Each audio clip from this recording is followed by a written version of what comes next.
Sună un glas, e înger cu vestea profeției ce azi se împlinește cu noi. Să cercetăm, să înțelegem mesajul, timpul e scurt, vine ziua de-apoi.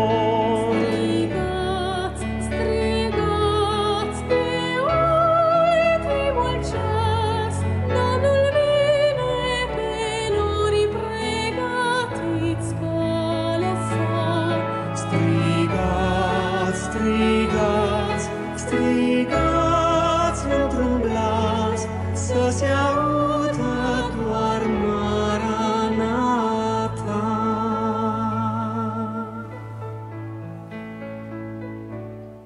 Am fost doar lumini într-o lume pierdută, chipul său am purtat prin al vieții tumult, ca să primim casa noastră din slavă, să ne unim într-un glas spre pământ.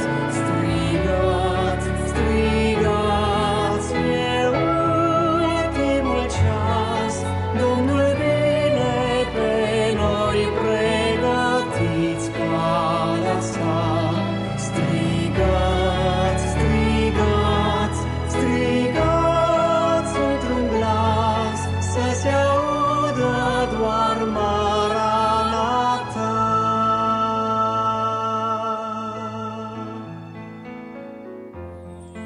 Doar lângă Iisus, în casa de slavă, vom uita plânsul greu, lacrima ce-a durut. Din palma sa vom afla că iubirea pentru noi toți a fost prețul plătit. Strigați, strigați, e ultimul ceas, Domnul vine pe noi, pregătiți calea sa.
Pacea Domnului! Este un mare privilegiu pentru mine în această seară să fiu împreună cu voi toți în aceste clipe. Este chiar o bucurie pentru mine. Numele meu este Marco Dumitrașcu și cu ajutorul lui Dumnezeu în această seară vom petrece acest timp binecuvântat împreună.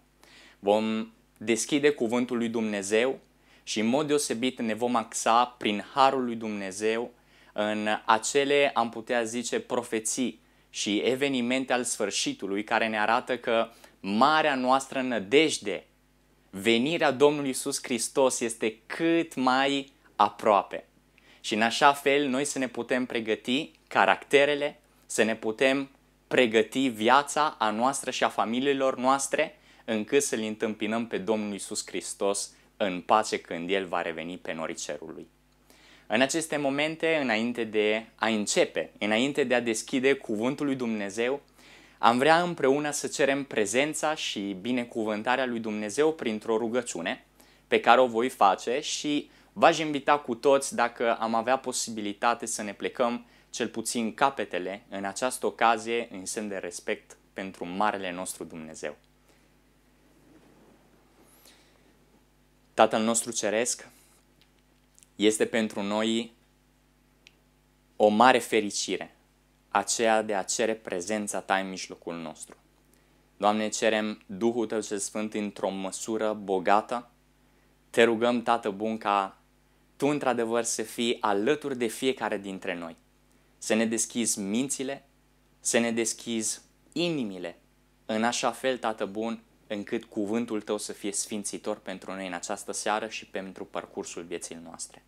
Îți mulțumim pentru că ne asculți și îți mulțumim pentru că vei călăuzi orice cuvânt care va ieși din acest instrument pe care eu aș vrea din toată inima să fiu în mâinile Tale. Te rog, folosește-te Tu de mine și fă ca mesajul să fie transmis cât mai bine la poporul Tău în aceste momente ale sfârșitului. Căci Te-am rugat în numele Domnului Iisus Hristos. Amin. Dragi frați, surori și prietenii care în această ocazie sunteți cu toți adunați prin aceste mijloacele de comunicare, aș vrea încă o dată să vă mulțumesc pentru timpul vostru pe care l-ați pus la dispoziția lui Dumnezeu și al cuvântului Său, în așa fel încât în seara aceasta să facem o adevărată experiență spirituală împreună cu Mântuitorul nostru Iisus Hristos. Știți, când am primit invitație ca să vin și în seara aceasta să propovăduiesc cuvântul lui Dumnezeu, mă întrebam și mă rugam lui Dumnezeu: Doamne, ce aș putea să prezint la poporul Tău care este atât de înfometat? Și în timp ce călătoream cu soția mea prin România ca să ajung până aici, bineînțeles cu toate măsurile de siguranță, cu autorizațiile și așa mai departe, pentru că aceasta ni se cere în acest timp, la un moment dat mă uitam de la geam, de la autobuzul în care eram și am văzut un lucru care chiar m-a atras atenție foarte, foarte mult. Mă uitam afară la geam și am văzut pe o câmpie, pe un câmp, un grup de vaci care mâncau iarba. Și un lucru care în mod deosebit mi-a tras atenția a fost, am putea zice, forma lor. În ce sens? În sensul că aceste vaci erau foarte, foarte slabe. Chiar când le-am văzut, am rămas extrem de admirat. Cum pot niște vaci să fie atât de slabe? Și în momentul acela Dumnezeu a răspuns la rugăciunea pe care am făcut în urmă cu câteva zile.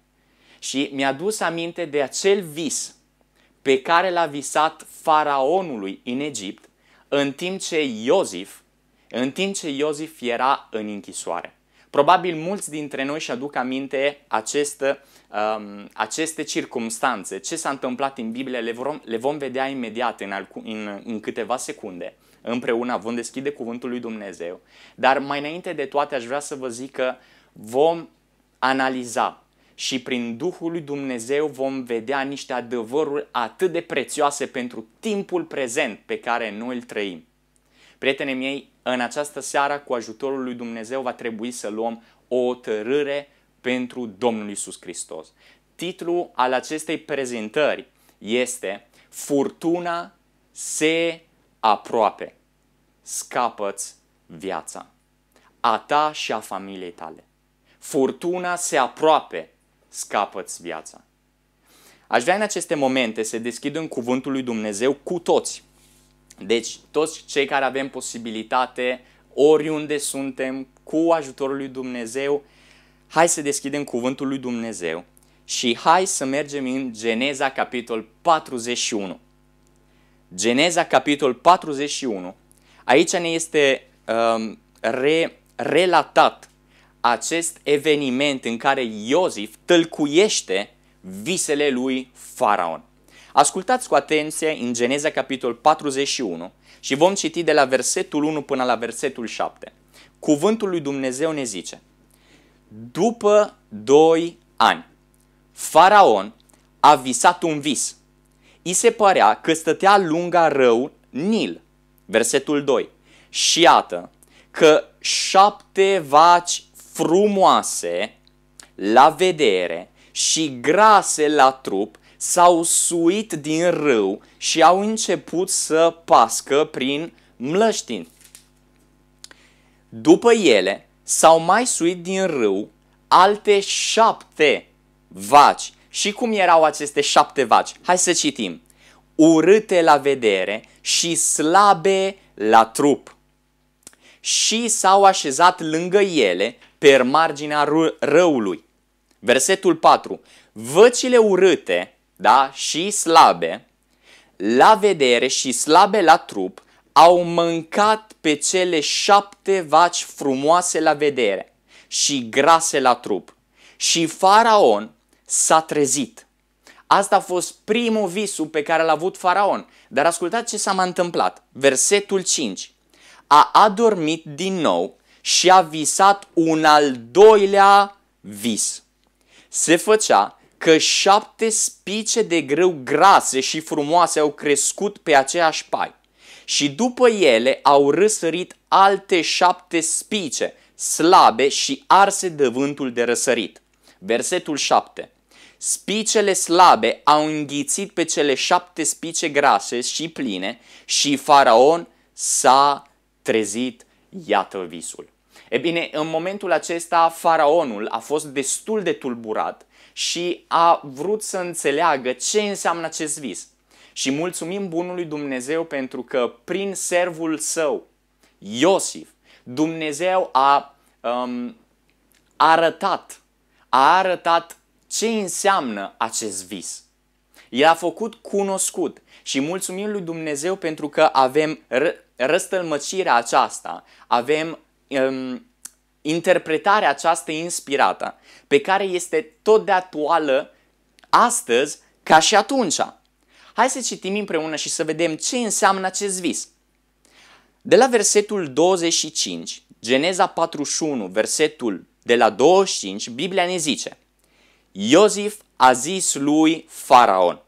Ce a visat Faraon înseamnă un singur lucru. Deci acele două visuri aveau un același înțeles.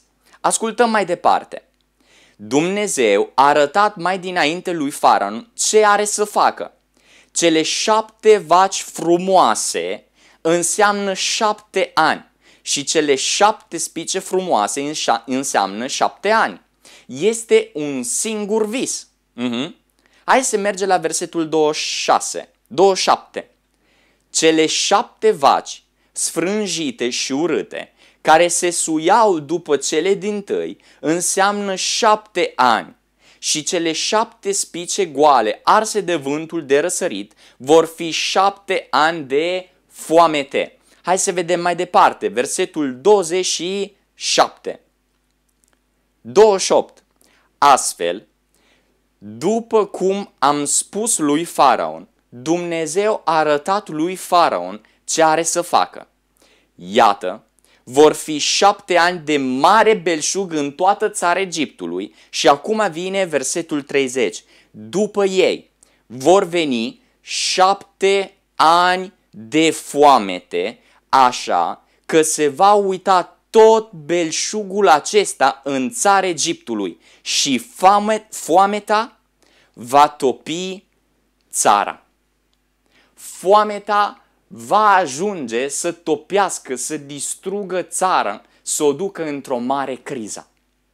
Aș vrea să vă întreb dacă cumva noi în acest 2020, în acest timp al coronavirusului, cu care suntem atât de familiarizați în aceste ultimele luni, nu ne aflăm și noi într-o asemenea circumstanță în care, din cauza acestui coronavirus, noi acum vom intra într-o mare foamete.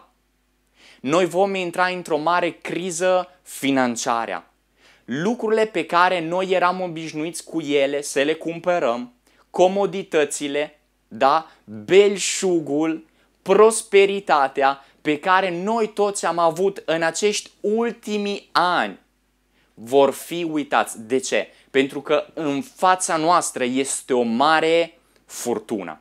În fața noastră se află o mare criză economică, o mare foamete și o vom vedea imediat. O, prietenii mei, hai să mergem mai departe și vom citi de la versetul 30. Hai să citim încă o dată versetul 31. Foametea aceasta care va urma va fi așa de mare că nu se va mai cunoaște belșug din țara. Trebuie să înțelegem, dragi prieteni, că ceea ce va veni și ceea ce chiar am început să vedem în aceste ultimele luni va deveni din ce în ce am putea zice frecvent, va deveni din ce în ce mai distrugător și va duce lumea întreagă într-o mare, mare criză. Aș vrea să vedem împreună ce ne zice cuvântul lui Dumnezeu. În Matei, capitolul 27. Matei, capitol 24, scuzați-mă. Matei, capitol 24 și vom citi împreună versetul 7 și versetul 8. Ascultați împreună cu mine. De la versetul 7 zice: un neam se va scula împotriva altui neam și o împărăție împotriva altei împărății și pe alocurea vor fi ce? Vor fi cutremure de pământ, vor fi foamete și vor fi ciume. Vor fi ciume. Noi acum, chiar acum ne aflăm într-o asemenea circunstanță și vedem în mod clar, chiar și din cuvântul lui Dumnezeu, că ca urmare la aceste ciumi care afectează toată omenirea, un lucru sigur este că foametea va veni în curând. Aș vrea să vedem un slide. Este primul slide pentru seara aceasta și ne este prezentat aici un articol de la Digi24 și aș vrea să facem multă atenție la cuvintele pe care le regăsim acum. Ascultați cu atenție. Planeta se va confrunta cu episoade de foamete de proporții biblice. În părțile cele mai sărace ale lumii, avertizează ONU, în condițiile în care pandemia de coronavirus va condamna încă 130 de milioane de oameni la foamete, realizează CNN. Aceste episoade de foamete ar putea avea loc în aproximativ 36 de țări și în cel mai rău caz, a declarat directorul executiv al World Food Program într-un discurs sumbru marți. Nu cumva, citind acest articol de câteva săptămâni în urmă, noi ne dăm seama că parcă aceste consecințe ale coronavirusului, aceste foamete de proporții biblice pe care le vedem și pe care le vom vedea în continuare, nu sunt asemănătoare cu acele foamete pe care am văzut-o unde? În Geneza, capitol 41, cu Iosif, semănător la acele 7 ani de foamete mari, care ne vom face să uităm tot belșugul pe care l-am avut în anii trecuți. Acum, aș vrea să vedem intru în al doilea sens, înainte de a merge mai departe în cuvântul lui Dumnezeu. Aș vrea să vedem chiar și o altă consecință foarte, foarte importantă care o va aduce coronavirusului, acesta pe care l-am văzut. Nu numai foamete, din punctul de vedere acesta al mâncării, da? al susținerii al omului, dar lucrul acesta va cauza, din păcate, chiar și o mare criză financiară, economică, chiar și una dintre cele mai mari pe care a văzut istoria până la momentul de față. Hai să vedem al doilea slide. Al doilea slide este un articol de la un jurnal italian care se numește Il Corriere della Sera. Am tradus-o pentru voi și v-am lăsat totuși linkul în original acolo deasupra. Ascultăm ce ne zice acest articol. Conform datelor publicate vineri de câteva săptămâni, pandemia COVID-19 și blocarea rezultată jumătate populației lumii ne vor duce în cea mai gravă criză de la marea criză economică din 1929. Economia SUA a pierdut 700.000 de locuri de muncă la începutul lunii martie 2020, marcând prima contracție după 113 luni de creștere. O cifră mult mai rea decât estimările analiștilor și care urmează sondaje, care nu sunt liniștitoare, efectuate în Europa, în ceea ce privește sectorul serviciilor, care ar putea evidenția cea mai mare pierdere din ultimii 20 de ani. E bine, noi putem vedea chiar și din acest articol că după atâta luni de creștere economică, de belșug, de prosperitate, iată că acum ceva foarte teribil trebuie să vină. Hai să vedem al treilea slide, pentru că articolul acesta merge mai departe și ne arată ceva foarte, foarte interesant. Hai să vedem al treilea. Ni se spune tot aici, șefa Fondului Monetar Internațional, Cristalina Georgieva, a vorbit despre o criză care s-ar putea dovedi mai rea decât cea din 2008. Și acum ascultați, niciodată în istoria Fondului Monetar Internațional nu am asistat la o oprire a economiei mondiale. Este mai rău decât o criză financiară. Prietenii mei, în aceste momente am vrea să vedem și mai mult lucrul acesta. Nu știu dacă cineva dintre noi și aduce aminte tot în Geneza 41 și în câteva capitole mai încolo. Această criză pe care o vedem în Geneza de 7 ani, teribilă, i-a dus pe oamenii chiar și să se vindă pe ei însuși, să devină robi, numai ca să poată avea ce să mănânce. Oamenii efectiv s-au vândut ca să se poată susține, ca să aibă ce mânca. Și în aceste luni când, din păcate, mă uitam, de exemplu, în Italia, ceea ce se întâmplă în Italia, ceea ce s-a întâmplat în aceste luni, vedeam reportaj după reportaj în care familiile, părinți, nu puteau să meargă la locurile de muncă. De ce? Pentru că erau închise. Nu puteau să meargă la muncă și ca urmare, știți ce s-a întâmplat? Nu erau bani și nu era ce să se pună pe masă la copii și la familie. Noi intrăm în aceste clipe, în aceste momente, în ani care vor veni, dacă Domnul va mai îngădui încă ani până la revenirea Lui, într-o asemenea situație pe care am văzut în Geneza 41 cu Iosif.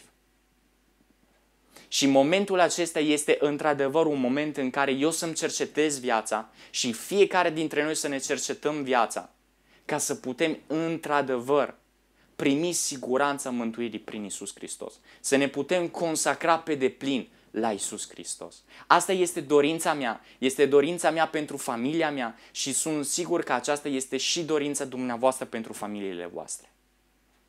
Acum, am vrea să vedem un lucru foarte, foarte interesant. tot în Geneza, capitol 41.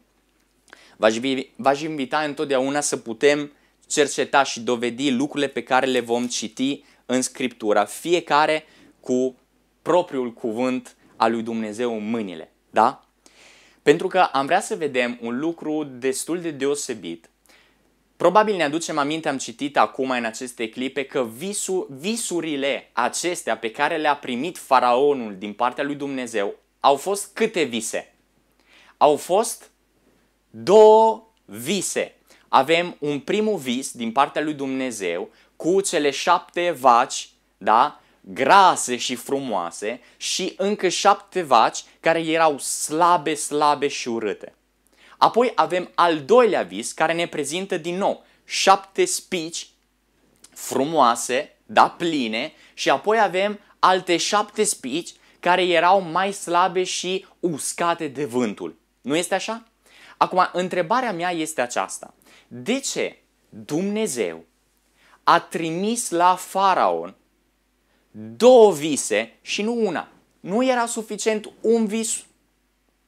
Dar Dumnezeu a ales să îi trimită 2 vise care aveau să-i trimită același mesaj lui faraon. Hai să vedem de ce. Care este motivația care l-a împins pe Dumnezeu? Geneza, capitol 41, și vom citi împreună versetul 32. Cuvântul lui Dumnezeu ni se spune la versetul 32. Cât privește faptul că faraon a visat visul de 2 ori, înseamnă că lucrul este hotărât din partea lui Dumnezeu și că Dumnezeu se va grăbi să-l ducă la îndeplinire. Deci lucrul acesta, motivația care a împins-o Dumnezeu să-i arate de 2 ori lui faraon ceea ce avea să se întâmple, este pentru că vrea să transmită un mesaj lui faraon și vrea să zică: fii atent că lucrul acesta se va desfășura în mod hotărât și că lucrul acesta va veni foarte, foarte în curând. Va avea loc.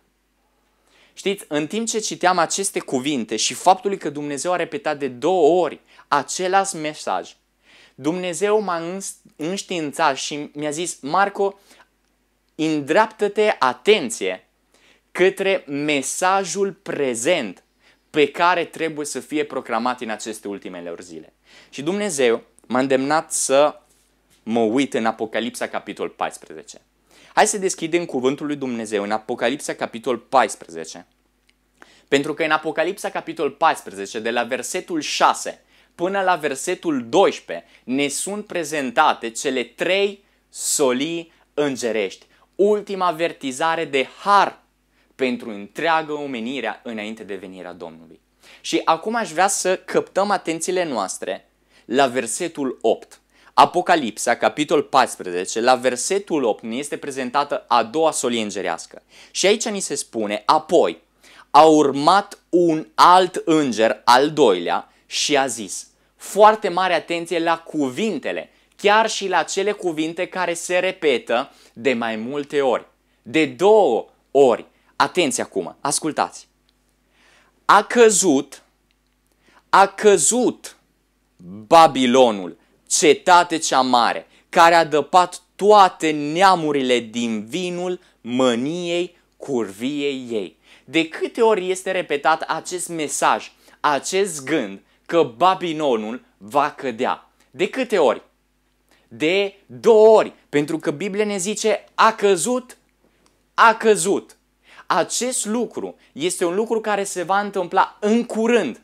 Așa cum s-a întâmplat cu visul lui faraon. Ne aducem aminte? Lucrul acesta este un lucru hotărât de Dumnezeu. Babilonul va cădea cu siguranță.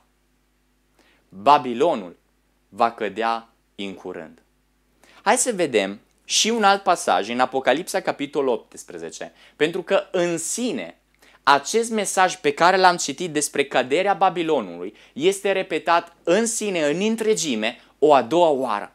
Unde? În Apocalipsa 18. Prima oară în Apocalipsa 14, versetul 8. Și acum vom merge în Apocalipsa, capitolul 18 și vom citi de la versetul 1 până la versetul 3. Multă atenție la cuvinte. După aceea am văzut păgărându-se din cer un alt înger care avea o mare putere și pământul s-a luminat de slava lui. Ascultăm ce zice acest înger. El a strigat cu glas tare și a zis: a căzut Babilonul cel mare. Se repetă aceste cuvinte. A ajuns un locaș al dracilor, o închisoare a oricare duh necurat, o închisoare a oricare pasăre necurate și urâte, pentru că toate neamurile au băut din vinul mâniei curviei ei și împărații pământului au curvit cu ea și negustorii pământului s-au îmbogățit prin risipa desfătările ei. Deci vedem în mod clar cum acest mesaj că Babilonul va cădea în curând este ceva sigur, este ceva hotărât care Dumnezeu va duce la îndeplinire. Urmați-mă, vă rog, înainte de a merge mai înainte, în Apocalipsa capitolul 12. În Apocalipsa capitolul 12 vom citi la versetul 12. Apocalipsa capitolul 12, versetul 12, Biblia zice: de aceea bucurați-vă, ceruri, și voi care locuiți în ceruri. Vai de voi, pământ și mare, căci diavolul s-a pogorât la voi cuprins de o mânie mare, fiindcă știe că are ce? Că are puțina vreme înainte de nimicirea lui completă. Și aș vrea să vedem în mod deosebit cum chiar și Babilonul, tot așa și Babilonul știe foarte bine că caderea ei este foarte, foarte aproape. Că distrugerea și înfrângerea ei este foarte, foarte aproape. Și știți ce va face Babilonul în acest timp? Va lucra așa cum lucrează chiar și Satana, ca să ducă la înșelare și la nimicire câți mai mulți oameni de acest pământ. Întrebarea mea în aceste momente este: cine este Babilonul? E bine, Babilonul reprezintă un fals sistem religios al mai multe denominațiunilor, o uniune, așa cum o vedem chiar și în timpul lui Babel, când oamenii s-au unit și erau confuși. Da, ne aducem aminte? Tot așa, aceste unirile pe care le vedem, o singură religie pe care încet cu încet este tot mai prezentă pe acest pământ, va face în așa fel încât toți locuitorii pământului să fie îmbătați cu vinul mâniei curviei ei, adică cu vinul a învățăturilor false, mincinoase, care îi vor duce pe oamenii la nimicire și la pierzare veșnică. Va introduce o falsă închinare, semnul fiarei, care va induce pe oamenii ca să se închine fiarei și icoanei ei. Babilonul care va impune duminica ca o lege națională și globală, în așa fel încât oamenii să-L disprețuiască pe Dumnezeu, să fie rebeli față de Dumnezeu, să nu asculte de porunca 4 sabatului și să se închine de fapt la diavolul. Prietenii mei, noi ne apropiem de aceste momente și noi trebuie neapărat să luăm o hotărâre pentru Dumnezeu. Trebuie să ne punem în rânduială viața noastră și trebuie să ne consacrăm lui Dumnezeu și al cuvântului Său.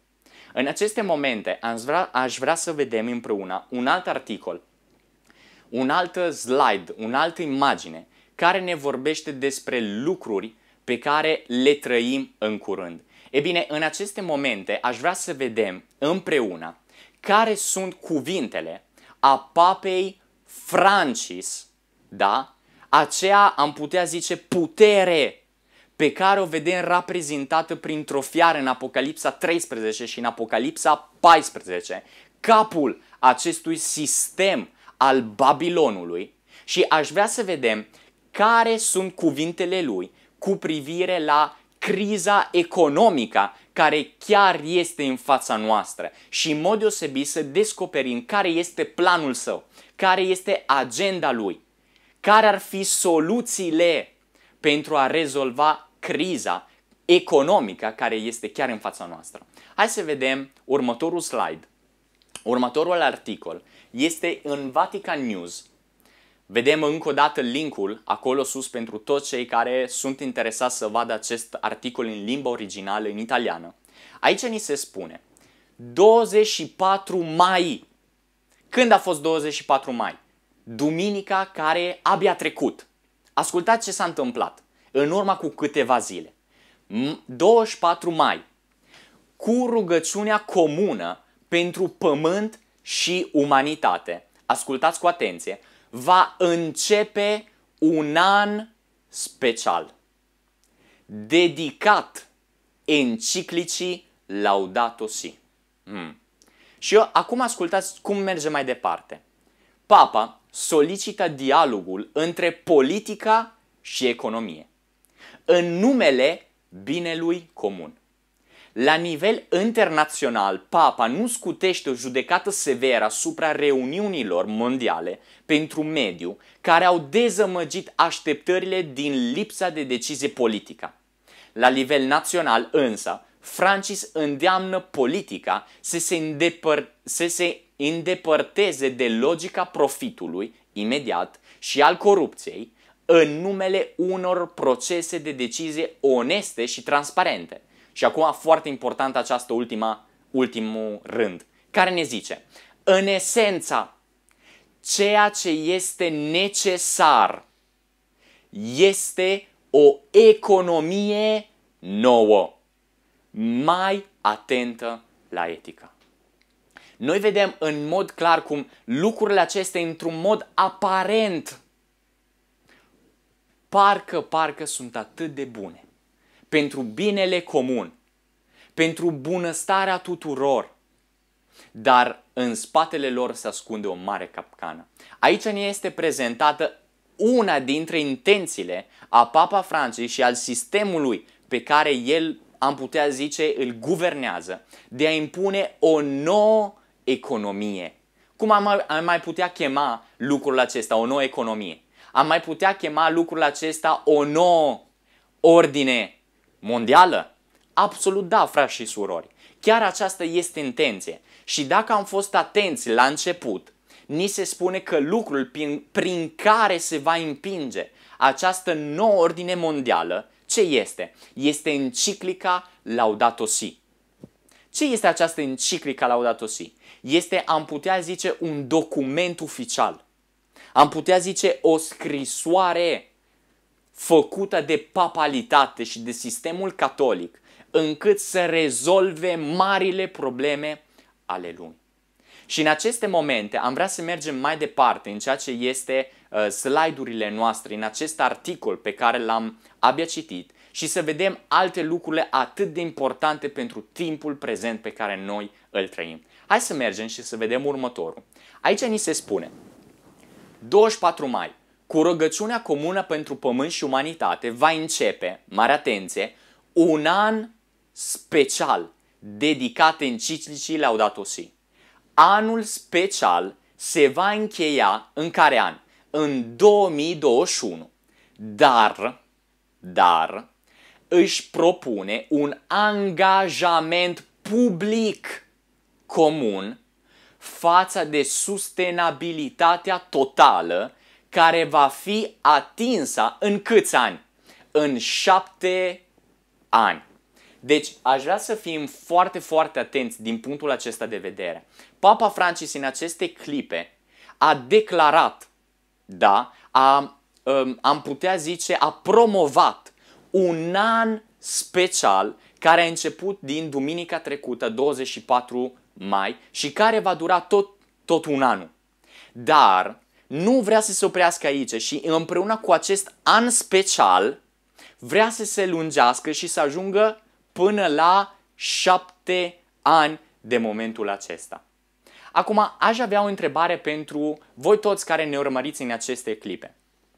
Cine în Biblia, în cuvântul lui Dumnezeu, a început lucrarea sa publică cu un an special de îndurare? Cine ar putea să mă ajute? Cine a început lucrarea sa publică în Biblie cu un an special al îndurării. E bine, este chiar Domnul Iisus Hristos. Aș vrea să citim împreună în Luca, capitolul 4. Luca, capitolul 4. Și vom citi de la versetul 16 până la 19 și apoi versetul 21. Luca, capitolul 4, de la versetul 16, Biblia zice: a venit în Nazaret, Iisus, da? Unde fusese crescut și după obiceiul său, în ziua sabatului, a intrat în sinagoga, s-a sculat să citească.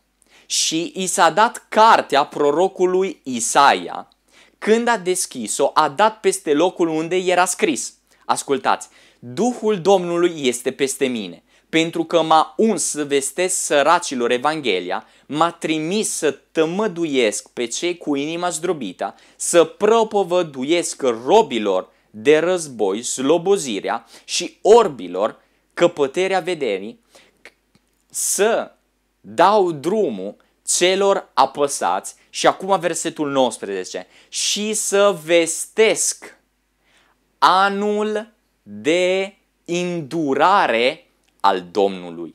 Ce avea să vestească Domnul Iisus Hristos? Un an de îndurare al Domnului. Versetul 21. Atunci a început să le spună: astăzi s-au împlinit cuvintele acestea din Scriptura pe care l-ați auzit. Deci vedem în mod foarte clar că în Luca capitolul 4, și am putea vedea chiar și din punct de vedere istoric, în anul 27 după Hristos s-a împlinit această scriptură. Și avea să mă întreb în aceste momente: credeți că după Scriptură, după Biblie și după profețiile pe care imediat le vom vedea, acest an special al îndurării pentru poporul lui Dumnezeu, poporul evreu, avea să se încheie chiar după un an, numai după un an, în anul 28, sau acest an special, îl numim noi, acest an al îndurării, de fapt, reprezintă, am putea zice, o perioadă de timp în care poporul lui Israel avea încă posibilitate să se apropie de Dumnezeu. Să fie încă acel popor, am putea zice, favorizat de Dumnezeu ca poporul ales. Hai să vedem prin Scriptura cât timp avea poporul lui Israel ca să aibă posibilitate să fie poporul ales, favorizat de Dumnezeu. Și aș vrea să vedem în Daniel, capitolul 9, și aș vrea să citim împreună de la versetul 27. În Daniel, capitolul 9, la un moment dat, de la versetul 20 în jos, ne este profetizată și prezentată o prorocie numită a celor 70 de săptămâni. E bine, aceste 70 de săptămâni sau acești 490 de ani erau de fapt acest timp special de favoare pentru poporul lui Dumnezeu. Și acum aș vrea să citim împreună versetul 27. Ascultați cum zice prima parte.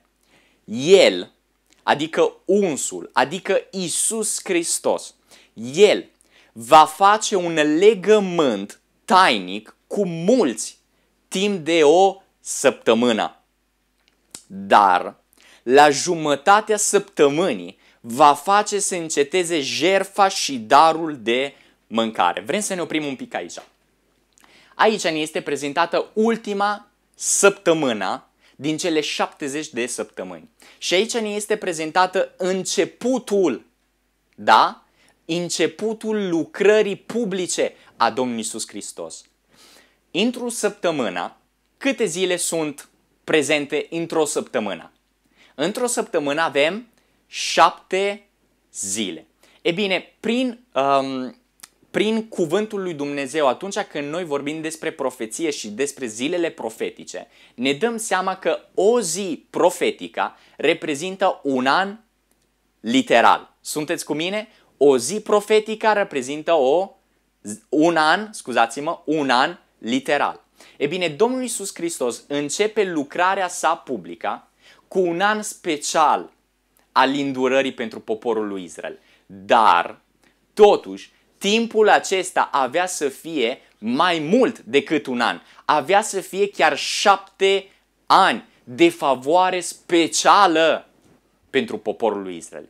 De fapt, vedem la începutul că Domnul Iisus Hristos a început lucrarea sa publică în 27 după Hristos, timp de 3 ani și jumătate. După acești 3 ani și jumătate de lucrarea publică, el a fost străpuns și omorât pe cruce. Ce s-a întâmplat? Ce avea să reprezinte această jertfă și această cruce?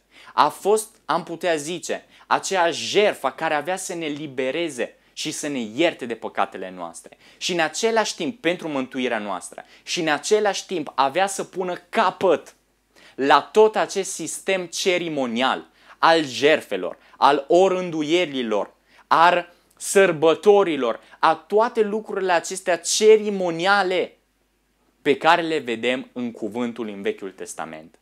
Acum, după acești 3 ani și jumătate și după moartea Domnului Iisus Hristos, mai avem încă 3 ani și jumătate ca să se încheie această săptămână profetică, da? Și în acești 3 ani și jumătate după moartea a Domnului Iisus Hristos și după ridicarea a Domnului Iisus Hristos, vedem că încă o dată Domnul Iisus Hristos lucrează prin Duhul Său cel Sfânt și prin ucenicii Lui, încât să se poată încă lungi acest legământ cu popor, cu mulți oameni. Dar știți ce s-a întâmplat? Imediat după acest an special al îndurării, ce s-a întâmplat după acești ultimii 7 ani de favoare pentru poporul lui Israel? După acești 7 ani avea să vină o nimicire totală. Aș vrea să continuăm să citim în Daniel capitolul 9, versetul 27, pentru că ne va face foarte clar lucrul acesta, gândul acesta. El, Iisus, va face un legământ trainic cu mulți timp de o săptămână, dar la jumătatea săptămânii va face să înceteze jertfa și darul de mâncare și pe aripa urăciunilor idolești. Va veni unul care pustuiește până va cădea asupra celor pustiți prăpădul hotărât. Nu vedem încă o dată repetarea aceste cuvinte, ceva care este hotărât, care va veni în mod sigur. E bine, poporul lui Israel, după ce a refuzat în mod definitiv Domnul Iisus Hristos, n-a avut nicio altă posibilitate încât să fie distrusă și în așa fel încât să cadă complet odată pentru totdeauna. E bine, Anticristul a profeției biblice, papalitatea pe care o cunoaștem foarte bine prin Scripturi și prin istorie, știți ce încearcă să facă așa cum face Marele Amagitor? Încearcă să contrafacă lucrarea Domnului Iisus Hristos. Domnul Iisus Hristos a început lucrarea sa publică cu un an special care avea să dureze câți ani? 7 ani. Până când distrugerea și căderea definitivă a poporului avea să aibă loc puțin mai încolo. E bine, Anticristul profeției biblice. Am citit mai înainte și ne vom întoarce la lucrul acesta. Știți ce vrea să facă? Același lucru. În acest an el a făcut un an special al îndurării, declarat și dedicat enciclicii Laudato Si. Și vom vedea imediat de ce. Și acest an nu se oprește aici, ci are un timp de 7 ani, așa cum lucrarea Domnului Iisus Hristos, prin el în mod personal și prin ucenicii săi, a avut loc. Frații mei, amăzitorul în aceste ultimele zile va contraface atât de bine lucrarea a Domnului Iisus Hristos și mulți vor fi înșelați. Dar mulțumim Domnului că prin cuvântul Său și prin cuvântul inspirat al Spiritului Profetic lucrurile ne sunt declarate și arătate atât de clar și atât de frumos încât fiecare dintre noi să nu fie amăgit și să stea pe cuvântul adevărului, pe stânca adevărului, ca să nu cadă niciodată în aceste ultimelor zile. Aș vrea să mergem mai departe cu articol pe care l-am văzut mai înainte și aș vrea să citim ceea ce este în continuare acest articol și acest plan al papalității. Hai să vedem prin aceste cuvinte foarte interesante ce ar putea să fie un mesaj pentru noi în aceste ultimelor zile. Hai să citim împreună. Aici ni se spune: 24 mai, cu rugăciunea comună pentru pământ și umanitate, va începe un an special dedicat enciclicii Laudato Si. Și acum mare atenție la cuvinte folosite de papalitate. Mare atenție! Merge în continuare zicând: numeroși ce? Numeroși actori. Numeroși actori implicați. Cine sunt acești actori? Familii, dioceze, clase religioase, universități, școale, unități de asistență medicală și lumea afacerilor, cu o atenție deosebită fermelor. Cum sunt numiți toți acești oameni implicați în lucrarea aceasta pe care o promovează papalitate? Cum sunt numiți toți acești oameni care vor urmări planul și agenda papalității? Cum sunt numiți? Sunt numiți actori. Nu este o coincidență, prietenii mei, că toți acești oameni implicați sunt numiți actori. Pentru că spiritul profetic, și vom vedea chiar acum printr-un alt citat, vom citi împreună un alt slide care are de a face cu acest cuvânt cheie, actori. Și aș îndemna acum să vedem următorul citat pe care îl găsim în Mărturii volumul 8, care ne vorbește chiar despre actori implicați în aceste ultimelor zile pentru a promova planurile lui Satana. Hai să citim împreună. Mărturii volumul 8, pagina 27, paragraful 4. Ascultați cu atenție. Lumea este ca un teatru. Actorii. Aceasta este cuvântul cheie. Actorii, cine sunt? Sunt locuitorii ei, al pământului, al lumii. Se pregătesc să joace partea ce le revine în ultima mare drama.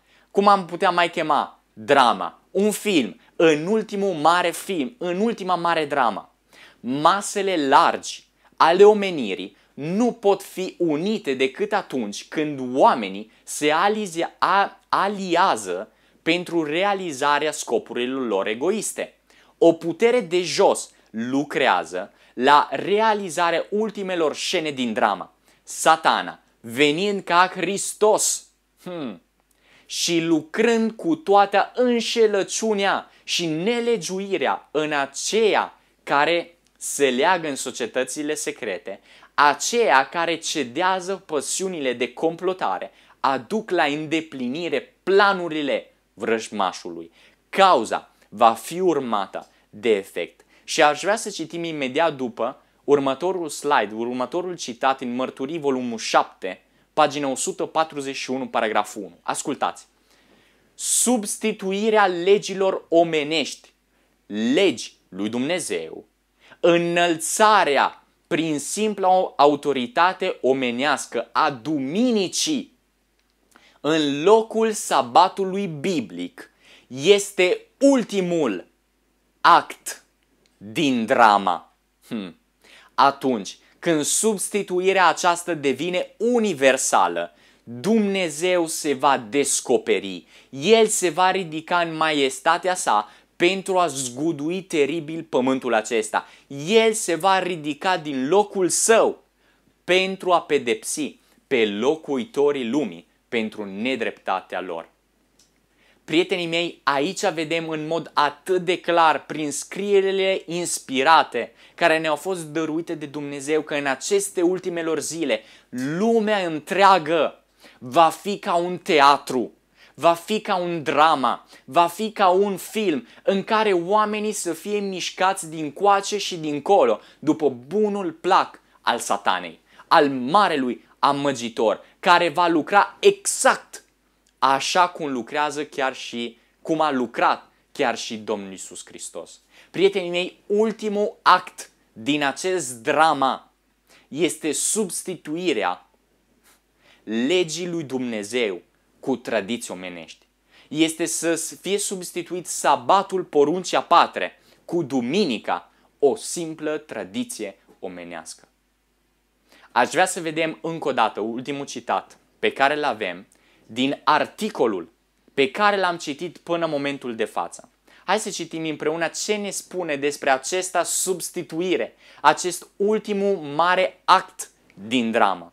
Citim împreună, tot din nou din Vatican News, și articolul acesta merge mai departe spunându-ne: în cele din urmă. Când? În cele din urmă. Enciclica aceasta Laudato Si ne îndreaptă atenție la taine. În special la ce?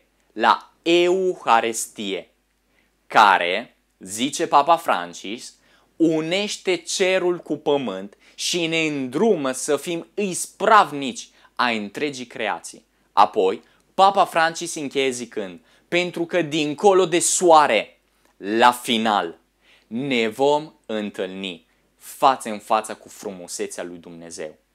Vreau să vă zic, dragi prieteni, că această ultimă declarație nu este nimic de altceva decât o sândă care va cădea asupra acestui sistem corupt. Pentru că oamenii aceștia acum încearcă să înșale tot pământul, împărații pământului și orice locuitor al pământului cu vinul mâniei curviei ei, zicând, în puține cuvinte, că acum, din cauza toate aceste calamităților naturale, din cauza acestui coronavirus, ce trebuie să se facă? Trebuie să se aibă mai multă atenție la taine, la tradiții, la Eucaristie. Mulți se întreabă, dar ce este această Eucaristie? Și știți, Laudato Si, această enciclica pe care este scrisă, ne arată în mod foarte, foarte clar ce este această Eucaristie. Și aș vrea să citim foarte, foarte repede ce ne spune Laudato Si, punctul 237. Aici ne este zis: duminica, participarea la Euharistie are o importanță deosebită. Putem să ne oprim aici, da? Pentru că pur și simplu ne este prezentată ce înseamnă această Eucaristie. Și această Eucaristie nu este nimic altceva decât promovarea duminicii. Nu este nimic altceva decât promovarea semnul fiarei, o ribeliune deschisă față de cuvânt și de legea lui Dumnezeu. Prietenii mei, în aceste momente vedem împlinindu-se pas după pas profețiile biblice. În aceste zile putem vedea în mod deosebit realizarea acelor 3 solii îngerești. În curând toată lumea se va închina fiarei, icoanei ei și va primi ce? Va primi semnul fiarei. O falsă închinare care va duce pe oamenii la nimicire și la pierzare veșnică. Și noi în aceste momente trebuie să fim ca niște trompete, ca niște trâmbițe care să dea puternic strigarea aceasta, ca oamenii să fie avertizați, ca oamenii să primească cuvântul acesta sfințitor în inima lor, să se apropie de Dumnezeu, să se apropie de jertfa Domnului Iisus Hristos și împreună cu lucrul acesta să vadă importanța a legii lui Dumnezeu, să înțeleagă că păcatul, călcarea poruncilor lui Dumnezeu este ceva teribil de dureros pentru Dumnezeu și Mântuitorul nostru Iisus Hristos. Păcatul este ceea ce l-a pus pe cruce pe Mântuitorul nostru, pe Dumnezeul nostru, încât să ne salveze de toate păcate. Prietenii mei, în această seară trebuie neapărat să luăm o hotărâre pentru Domnul Iisus Hristos. Trebuie să ne apropiem de El. În aceste momente, în continuare, încet cu încet ne vom apropia de încheierea acestor clipe toți împreună. Dar aș vrea să văd mai înainte de încheierea, aș vrea să văd cu ajutorul lui Dumnezeu ce ne este arătat. Cum este de clar acest plan, această agenda. Și vom vedea în mod atât de evident cum acest coronavirus, care a afectat lumea întreagă, de fapt, este numai un mijloc, este numai un pretext, este numai un diversiv. Da? Sper că se înțelege. Este numai ceva care este folosit ca să meargă altundeva. Ca o agenda bine stabilită să fie pusă în act. Și acum aș vrea să vedem, prin ajutorul lui Dumnezeu, un articol de câteva săptămâni în urmă al Papa Francis, care ne arată în mod clar la ce a asemănat Papa Francis, fiara din Apocalipsa 13 și 14, la ce a asemănat coronavirusul acesta pe care lumea întreagă chiar acum în aceste ultimele luni a văzut. Hai să vedem. Aici ne este prezentat tot dintr-un articol italian TGcom 24.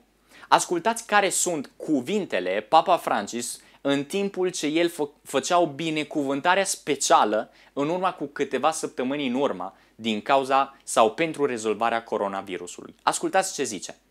Atotputernicul și milostivul Dumnezeu privește starea noastră dureroasă și, atenție, și nu ne lasă în voia furtunii. Este un lucru foarte important. De unde a citit lucrul acesta sau de unde s-a inspirat? Din Matei, capitolul 8, versete de la 24 la 26. Ascultați ce zice. Astfel începe rugăciunea pe care Papa Francis a recitat-o în curtea bisericii din Bazilica Sfântul Petru pentru a invoca sfârșitul pandemiei coronavirusului. În aceste clipe aș vrea să vedem clar cum Papa Francis asemenea face o asemănare, da? Între ce? Între coronavirusul, această mare pandemie și criza, și cu ce o face? O comparație. Face comparație cu furtuna aceea pe care o găsim în Matei capitolul 28. Coronavirus, furtuna pe mare. Oare ce lucruri deosebit de importante ar trebui să le învățăm din acest episod? V-aș vrea să vă îndemn să deschidem cu toți Biblia în Matei capitolul 8. Matei capitolul 8, pentru că vom vedea ceva foarte, foarte important pentru vremea pe care noi o trăim acum. Matei capitolul 8 și vom citi de la versetul 23 până la versetul 27. Aici este această întâmplare a potolirea furtunei. Da? Hai să citim împreună de la versetul 23. Matei capitolul 8. Iisus s-a suit într-o corabie și ucenicii lui au mers după el. Și deodată s-a stârnit pe mare ce? O furtună atât de strașnică încât corabia era acoperită de valuri. Și el, Iisus, ce făcea? Dormea. Ucenicii s-au apropiat de el și l-au deșteptat strigând, Doamne, scapă-ne că pierim. Nu este cam tot acea situație pe care o vedem noi în acest 2020 cu coronavirus? Toți care strigă pentru ca ei să fie scăpați de această problemă. Scapă-ne că pierim. Versetul 26. El a zis, de ce vă este frică, puțin credincioșilor? Apoi s-a sculat, a certat vânturile și marea și s-a făcut o liniște mare. Oamenii aceia se mirau și ziceau, ce fel de om este acesta de la ascultă până și vânturile și marea. Prietenii mei, în aceste momente, și am văzut chiar și mai înainte prin citatele din mai înainte, am văzut cum Hristos este contrafăcut de Satana.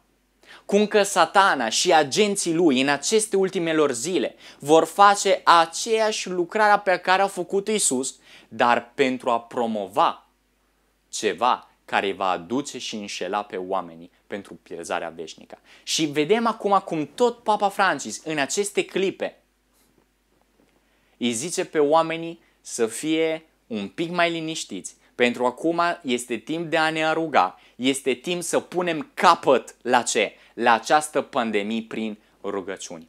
Și aș vrea să vedem împreună că adevărata problemă aici nu a fost, și aș vrea toată atenția voastră ca să înțelegem cristal ceea ce voi zice în aceste momente.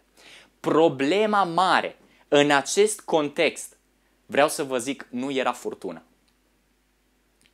Problema pe care o vedem în Matei, capitolul 8, trebuia încă să vină. Adevărata furtună care avea să-i pune în pericol vital pe oameni, pe Iisus și pe ucenicii lui, încă trebuia să vină. Nu era această furtună pe care o vedem aici. Știți de ce? Pentru că cuvântul lui Dumnezeu în Isaia, capitolul 57, versetul 20, ne spune că oamenii răi, repet încă o dată, oamenii răi sunt mai periculoși decât o furtună. Oamenii răi sunt mai periculoși decât o mare înfuriată. Și știți cine trebuia să vină? Cu cine aveau să se întâlnească Iisus și ucenicii lui odată ce ei aveau să coboare? Cu cine s-au întâlnit Iisus și ucenicii lui?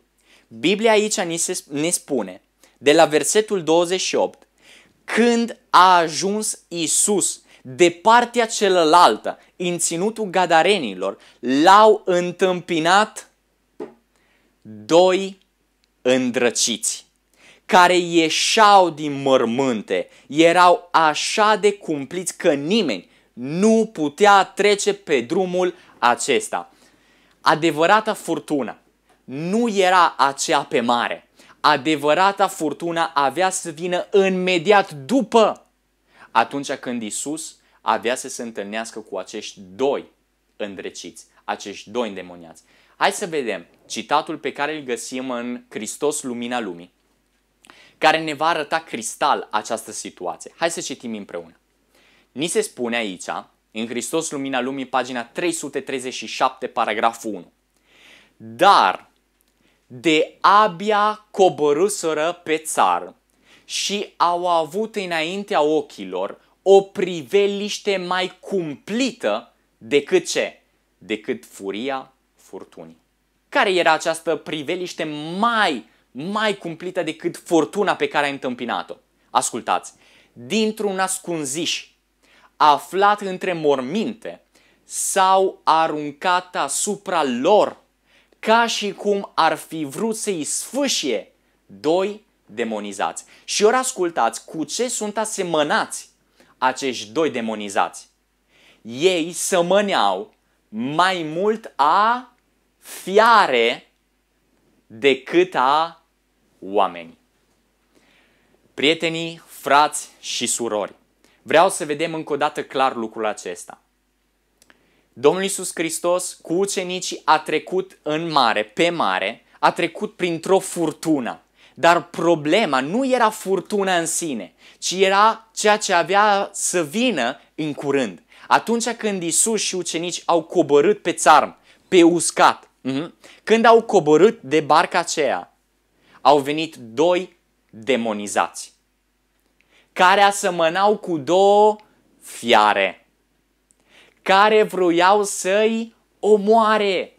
Nu problema era furtuna aceea, ci problema era ceea ce avea să vină. Și mulți astăzi sunt focalizați pe coronavirus, sunt focalizați pe aceea, am putea zice, furtuna cu care a fost asemănată. Dar problema major nu este ceea ce vedem acum, este ceea ce va veni în curând. Atunci când acest coronavirus se va sfârși, cu cine ne vom întâlni? Cuvântul lui Dumnezeu zice că Iisus, când a coborât de această barcă, s-a întâlnit cu doi oameni, cu doi demonizați, cu două fiare care vroiau să-l omoare pe el și pe ucenicii lui.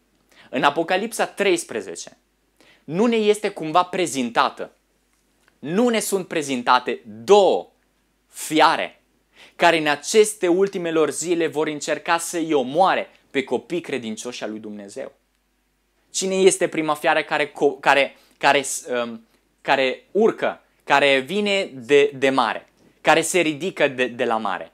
Această fiară este sistemul romano-catolic. Și apoi vedem o altă fiară în Apocalipsa, capitolul 13, care urcă, se ridică din pământ. Aceasta fiind America în profeției Bibliei. Acum, aș vrea să vedem un alt citat care continuă istoria aceasta ca să înțelegem ce au făcut acești doi îndrăciți, acești doi îndemoniați care semănau cu fiare, ca să-L omoare pe Iisus. Ce s-a întâmplat imediat după? Ascultați împreună. Hai să vedem. Aici ni se spune la pagina 338, paragraful 1. Acești doi demonizați au căzut la picioarele Mântuitorului. Și acum avem un cuvânt cheie. De ce s-au aruncat la picioarele Mântuitorului? Să îi se închine. Dar când au deschis gura să-i ceară mila, demonii au vorbit prin ei, strigând cu putere: ce am a face cu tine, Iisuse, Fiul lui Dumnezeu celui preaînalt? Te rog, nu mă chinui. Prietenii și frații mei, vedem cum acești doi demonizați, vedem cum aceste două fiare care vreau să-i omoare pe Iisus și pe ucenicii lui, ce au făcut în cele din urmă? Ei s-au închinat înaintea a lui Iisus. Nu cumva problema majoră în aceste ultimelor zile va fi o problemă de închinare? O adevărată și o falsă închinare? Închinarea Dumnezeului Creator și închinarea falsă la fiara și la iconei, la chipul fiarei. Și am văzut din citatul acesta cum, îndată ce acești doi demonizați s-au plecat, s-au închinat înaintea lui Iisus, ei au vrut să vorbească, au vrut să-i ceară mila Domnului Iisus Hristos, dar atunci când ei au vorbit, altcineva a vorbit în locul lor și niște demoni au vorbit prin ei. Aș vrea să vă îndrept atențiile către Apocalipsa, capitolul 13. Apocalipsa, capitolul 13, și vom citi de la versetul 11 la versetul 12. Ascultați cu atenție, pentru că lucrurile acestea le vedem și le vom vedea în aceste ultimele zile. În Apocalipsa, capitolul 13, versetul 11 zice: apoi am văzut ridicându-se din pământ o altă fiară, America în profețiile lor biblice, care avea două coarne ca ale un miel și vorbea ca un balaur. Ea lucra cu toată puterea fiarei dintâi. Sunt două fiare.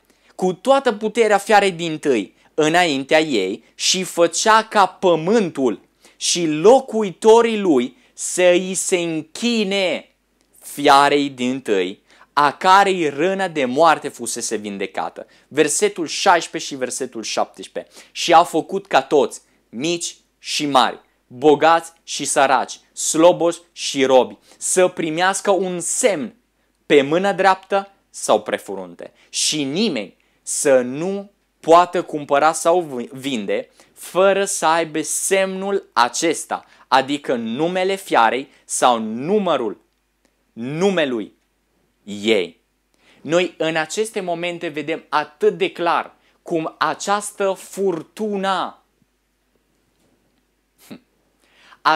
furtună al coronavirusului este un nimic tot față de ceea ce va veni cu adevărat. Nu este nimic față de adevărata furtuna care va veni când prima și a doua fiară, când papalitate și America în profeție biblice va vorbi ca un balaur, când adevărata furtuna al persecuției va fi stârnită împotriva copiii credincioși al lui Dumnezeu. Noi ne aflăm încă, suntem să pășim pe țarm, suntem încă să pășim pe uscat.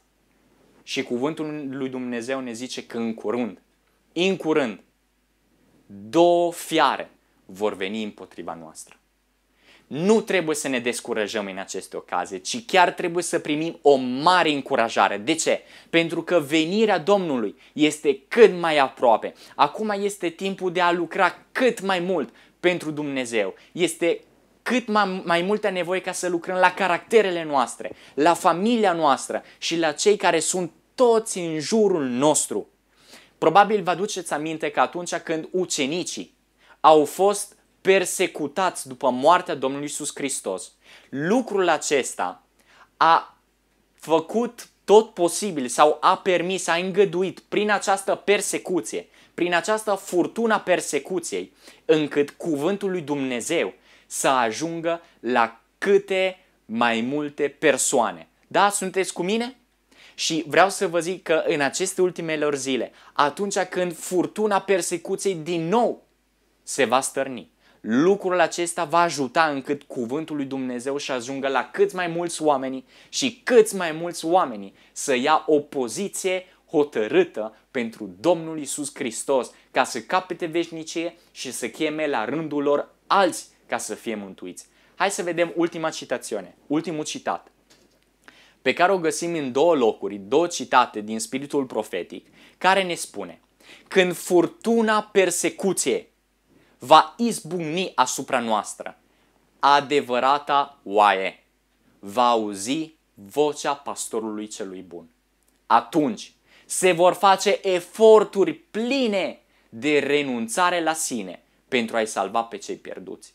Și mulți dintre cei care au rătăcit departe de turma se vor întoarce spre a-L urma pe Marele Pastor. Ce făgăduință minunată! Hai să vedem evenimentul ultimelor zile. Ne zice: când furtuna persecuției va izbucni cu adevărat asupra noastră, atunci solia îngerul al treilea va fi vestită tot mai puternic. Până când? Până va ajunge o mare strigare și întreg pământ va fi luminat de slava lui Dumnezeu. Frați și surori, noi în aceste momente nu trebuie să fim descurajați de ceea ce va veni în curând. Din contră, noi trebuie să fim încurajați ca să stăm pe stânca adevărului, ca să stăm pe Iisus Hristos, ca în aceste timpuri noi să ne putem apropia cât mai mult de El, ca noi să putem avea o adevărată experiență, ca eu și cu tine și familiile noastre să fim cu toți mântuiți pentru veșnicie. Asta este dorința mea. E bine, în aceste ultimelor zile, chiar și din această seară, fiecare dintre noi este chemat ca și Iosif. Acum vom vedea imediat. Suntem chemați, fiecare dintre noi, să lucrăm și așa cum a făcut și Iosif în timpul lui când a fost imprizonat, când a fost în închisoare. Fiecare dintre noi este chemat să tălcuiască, am putea zice, viitorul prin lumina a profeției. Biblia ne zice că este timpul ca noi să prorocim din nou. Ce să facem? Să descoperim lumii întregi acele lucrurile, acele ultime evenimente care trebuie încă să se parcurgă până la venirea Domnului Iisus Hristos. Atunci când oamenii vor asculta lucrurile care au să se întâmple, oamenii vor lua o poziție hotărâtă pentru Domnul Iisus Hristos. Și aș vrea să vedem ultimul verset, ultima serie de versete pe care le vom citi împreună, după aceea ne vom ruga și cu ajutorul lui Dumnezeu vom concluziona aceste frumoase momente cu toți împreună. Ce s-a întâmplat după ce Iosif a arătat cu exactitate, cu claritate, ceea ce avea să vină în viitor? Știți ce s-a întâmplat? Hai să vedem. Geneza, capitol 41 și vom citi de la versetul 38 până la versetul 43. Ascultați cu atenție. Geneza, capitol 41, de la versetul 38. Ascultați ce s-a întâmplat după ce Iosif a tâlcuit, a arătat viitorul, lucrurile care aveau să se întâmple. Și Faraon a zis slujitorilor săi: am putea noi oare să găsim un om ca acestea, ca și Iosif, care să aibă în el Duhul lui Dumnezeu? Și Faraon a zis lui Iosif: fiindcă Dumnezeu ți-a făcut cunoscute toate aceste lucruri.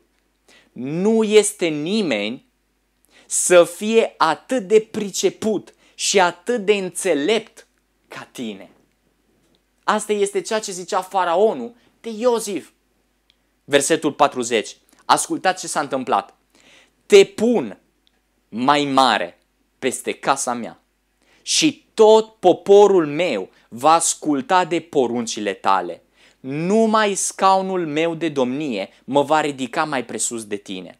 Faraon a zis lui Iosif, uite, îți dau stăpânirea peste toată țara Egiptului. Faraon și-a scos inelul din deget și l-a pus în degetul lui Iosif. L-a îmbrăcat cu haine de in subțire și i-a pus un lanț de aur la gât. Versetul 43. L-a suit în carul care venea a lui și strigau înaintea lui, în genunchi. Astfel i-a dat Faraon stăpânire peste toată țara Egiptului. Prietenii mei, frați și scumpi surori ale mele, vreau să vă zic că așa ca și Iosif, fiecare dintre noi este chemat ca popor, cu toți împreună, să prorocim din nou. Să arătăm lumii lucrurile ascunse pe care lumea nu le înțelege văzând toate aceste evenimente, arătând clar lucrurile care au să vină asupra acestui pământ. În așa fel, oamenii tot în jurul nostru se vor pregăti. Și dacă noi ne vom împlini bine lucrarea și responsabilitatea care ne-a fost dată de Dumnezeu de a proroci din nou aceste mesaje atât de solemne, Evanghelia veșnică, cele 3 soli îngerești, ultime evenimente acestui pământ și mântuirea care se găsește în Iisus Hristos, dacă noi vom îndeplini această lucrare și această responsabilitate, știți ce va face Dumnezeu cu noi? Va face același lucru pe care l-a făcut Faraon cu Iosif. Dumnezeu, Domnul Iisus Hristos, ne va oferi aurul al credinței sale. Dumnezeu ne va oferi hainele ale neprihănirii a Domnului Iisus Hristos. Dumnezeu ne va oferi posibilitate ca să stăm întotdeauna pe carul său de biruință, să putem birui orice păcat în viața noastră prin puterea și prin jertfa Domnului Iisus Hristos. Și în așa fel, Dumnezeu ne va oferi scaunul de domnie, încât noi, toți cei salvați, împreună cu Iisus, să putem domni pentru veșnicie și să fim bucuroși de această minunată posibilitate pe care Dumnezeu ne oferă. Prietenii mei, aș vrea în această seară să vedem la lumina profeției, la lumina evenimentele pe care noi le parcurgem și le vedem cu ochii noștri. Ultimele evenimente ale acestui pământ au să se împlinească. Domnul Iisus Hristos este foarte, foarte aproape de a doua sa revenire.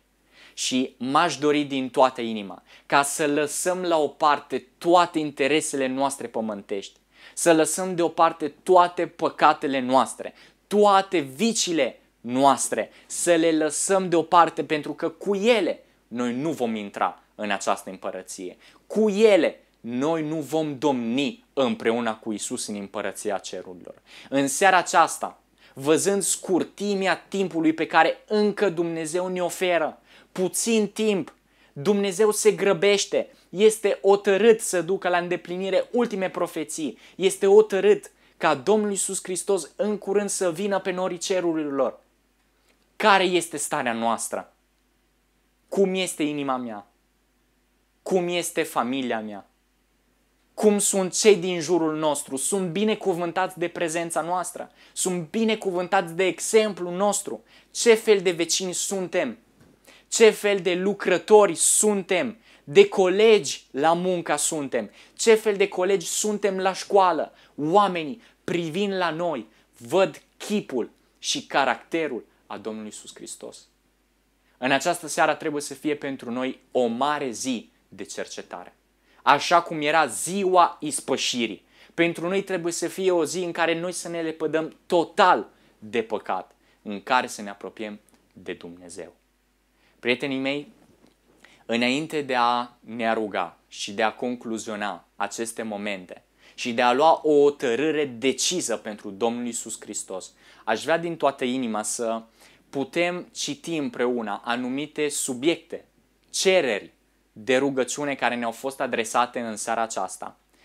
Aș vrea din toată inima, cu posibilitatea voastră, bineînțeles, dacă și voi toți aveți, am putea zice, un mic căiețel în care să puteți pune aceste cereri de rugăciune, încât cu toți, câți mai mulți, să ne putem ruga în masa pentru vindecarea și pentru întoarcerea înapoi a oamenilor către Dumnezeu în aceste timpuri solemne. Aici am câteva subiecte, anumite cereri de rugăciune. În primul rând, aș vrea să le amintesc acele cereri care au de a face cu întoarcerea la Dumnezeu, în așa fel încât, rugându-ne pentru aceste persoane care le voi enumera, să știm că aceste persoane au nevoie de o mai mare comuniune cu Dumnezeu, au nevoie să se încreadă pe deplin în Dumnezeu cu toată inima lor și să se predea. Aș vrea să amintesc în aceste momente o bunică care se roagă pentru nepotul ei, care este numit Gabriel.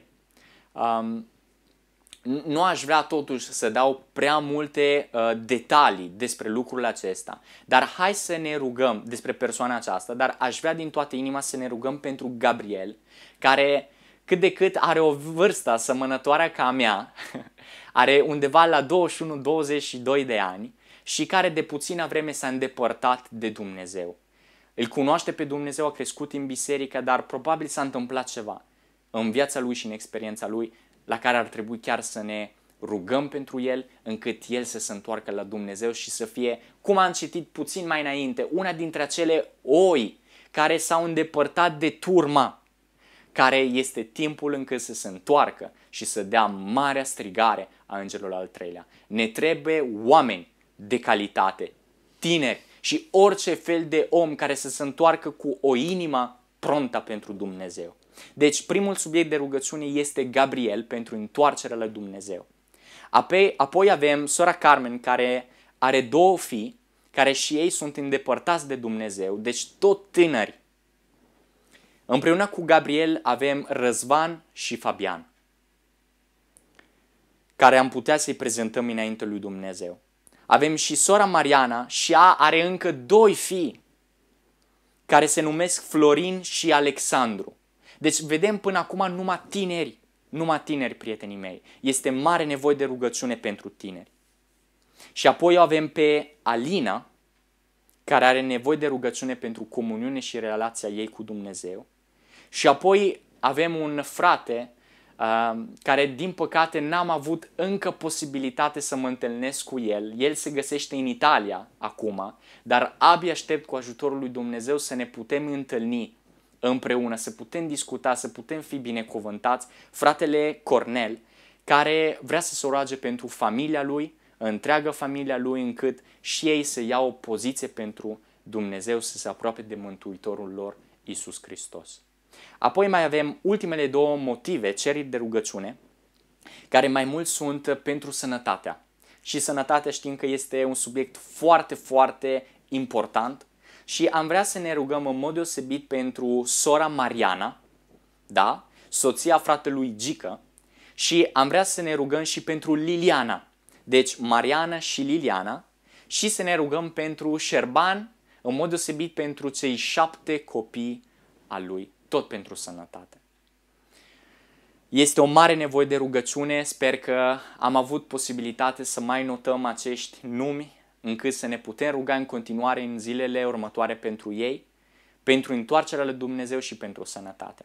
E bine, în aceste momente n-aș vrea să mergem prea mult peste orarul, peste programul și aș vrea din toată inima să putem concluziona aceste clipe cu o rugăciune și să, într-adevăr, să putem lua o atitudine în așa fel încât să ne putem pregăti pentru venirea Domnului Iisus Hristos. V-aș invita cu toți să ne putem ruga, să ne putem pleca capetele și chiar cei care au posibilitate chiar să se îngenunche în aceste momente. Tatăl nostru Ceresc, vrem să te lăudăm pentru că în seara aceasta Tu ne-ai arătat cu claritate lucrurile care se întâmplă în lumea aceasta. Ne-ai arătat cum profețiile ale cuvântului Tău se împlinesc. Cum, Tată Ceresc, orice lucru și are timpul lui. Și îți mulțumim pentru că ne arăți că avem nevoie de o mare pregătire. Avem nevoie de o mare pregătire fizică, mentală și spirituală. Domnul Iisus Hristos vine curând și noi trebuie să fim găsiți pregătiți, Tată. Ajută-ne încât să putem fi solizi și stabili pe cuvântul Tău, pe adevărul Tău și în mod deosebit pe Iisus Hristos, Mântuitorul nostru. Tată Ceresc, am vrea în aceste clipe, chiar la sfârșit, să cerem o binecuvântare specială asupra cererile de rugăciuni care ne-au fost adresate în mod deosebit în această seară. Am vrea să ne rugăm în mod deosebit pentru acest subiect foarte important al întoarcerii la Tine. Ca oamenii aceștia pe care îi vom enumera încă o dată în rugăciune să poată privi la Tine, să aibă încercările acelea pe care îi va permite ca să se apropie de Tine, în așa fel încât Duhul Sfânt să poată lucra la ele, la mintea și la inima lor. Doamne, vrem să Te rugăm în mod deosebit pentru Gabriel, vrem să Te rugăm încât el, Tată Ceresc, să-și amintească trecutul, experiențele cu Tine, ca el, Tată Bun, să ia o hotărâre fermă și decisă de a fi de partea Ta de acum până în veșnicie, de a fi unul dintre acei tânări care vor da ultima mare strigare. Tată, vrem să Te rugăm și pentru alți tineri, vrem să Te rugăm pentru Răzvan, pentru Fabian, pentru Florin și pentru Alexandru, Tată. Și acești prieteni sunt tineri și acești oameni sunt oameni tineri care trebuie, Doamne, să se apropie de Tine pentru mântuirea lor veșnică și pentru lucrarea mare pe care o pot să facă și ei. Vrem să Te rugăm, Tată Ceresc, pentru Alina și vrem să Te rugăm în mod deosebit chiar și pentru Corneliu și pentru familia lui. Tată, binecuvântează toți acești nume care au fost rostiți, în așa fel încât să se poată întoarce la Tine cu o mare putere și să fie o mare binecuvântare. Vrem să Te rugăm și pentru sănătatea. Vrem să Te rugăm pentru noi, pentru sănătatea noastră mentală și fizică, încât să putem da slava mai departe și am vrea în mod deosebit să enumerăm încă o dată câteva cereri deosebite, particulare de rugăciune. Am vrea să ne rugăm, Tată Ceresc, pentru Mariana, pentru sora Mariana și am vrea să ne rugăm și pentru Liliana. Sunt probleme de sănătate. Doamne, știm că nu este ușor în aceste circunstanțe, dar Te rog, pune mâna Ta și vindecă-i Tu, pentru că numai Tu, Tată Ceresc, poți să faci o minune în viața lor. Și în sfârșit vrem să Te rugăm și pentru Șerban, vrem să Te rugăm în mod deosebit pentru cei 7 copii ai lui. Doamne, dă-i Tu sănătatea, dă-i Tu putere, binecuvintează toți acești tineri și Te rog, folosește-i Tu în lucrarea pe care Tu ai de dus-o până la capăt. Fii alături de fiecare dintre noi în această seară, binecuvintează cuvintele care au fost rostite, nu de către mine, care sunt un simplu instrument, ci să fie, Tată Ceresc, binecuvântate pentru că vin din cuvântul Tău, vin din gura Ta. Te lăudăm, Doamne, pentru că venirea Domnului Iisus Hristos este aproape. Iartă-ne păcatele în această seară și binecuvintează-ne. Căci Te-am rugat în numele Domnului Iisus Hristos, Fiul Tău prea iubit. Amin.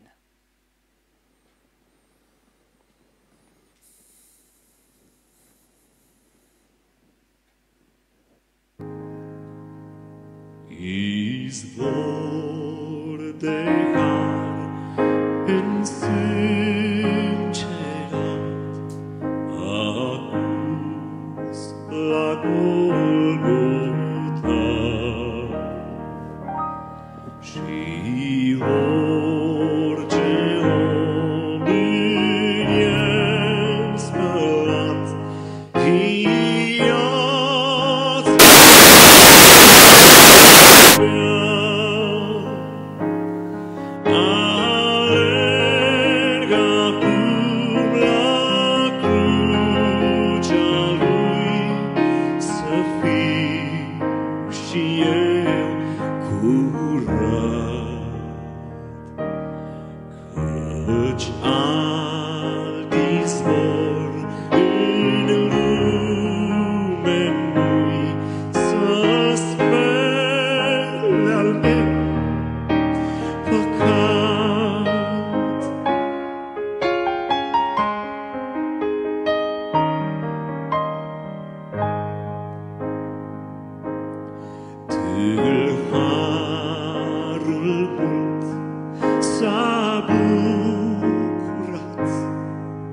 văzut acest izvor și